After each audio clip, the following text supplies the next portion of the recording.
তো news time থেকে আমি অভি, আমি কথা বলবো আজকে আমাদের ক্লায়েন্ট গেছে পানিপারুলে, তো ওখানকার কি উৎসব চলছে একবার তুলে দেখানোর জন্য। তো সুনির্মল, তুমি এখন কোথায় আছো এবং ওখানকার কি উৎসব চলছে, পরিস্থিতি কিরকম চলছে একবার তুলে দেখাও। হ্যাঁ অভিদা, তুমি যেমনটা বলছো, তো আমরা এখন আছি পানিপারুলের একটা বড় মাঠে, তো যেখানে ওয়ার্ল্ড কাপের একটা খেলা শুরুয়াত চলছে। আর তোমাকে একটা জিনিস দেখাতে চলেছি, এখানকার ছেলেরা আয়োজনে একটা বড় বিজলি ঘর বলে একটা মাইক সেট এনেছে। তো বিজি ঘরে মাইক সেটটা তোমাকে একবার দেখিয়ে দিচ্ছি, দেখতে থাকো।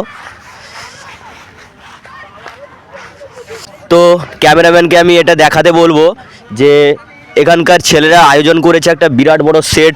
তো অভিদা, আমরা আজকে একজন ক্লাবের সদস্যদের পেয়ে গেছি। তো দাদা, আপনার নাম কি? অমিত জানা। তো আপনি এবছর এখানে ক্লাবে কতদিন থেকে আছেন? 4-5 বছর ধরে আছি। তো এবছর আপনাদের খেলার চমক কি আছে? অনেক কিছু চমক আছে এবছর, আগের বছর চেয়ে আরও উন্নত হবে এবং আধুনিক পদ্ধতিতে এবছর আমরা মাঠটাকে সাজিয়েছি এবং আরও ভালো মতো খেলানোর চেষ্টা করছি। ঠিক দুপুর থেকে খেলাটা আরম্ভ হবে এবং রাত্রে সার্ভিস ব্যবস্থা রয়েছে এবং অনেক অনেক এন্টারটেনমেন্টের জন্য অনেক কিছু ব্যবস্থা রয়েছে এখানে। অবশ্যই লাইভটা সরাসরি সম্প্রচার হবে দিশারি ভিডিওগ্রাফির তরফ থেকে। তো অবশ্যই যারা যারা ঘরে বসে থাকবেন, অবশ্যই দিশারি ভিডিওগ্রাফিকে ফলো করে রাখুন, দেখতে পাবেন খেলাটা সম্প্রচার।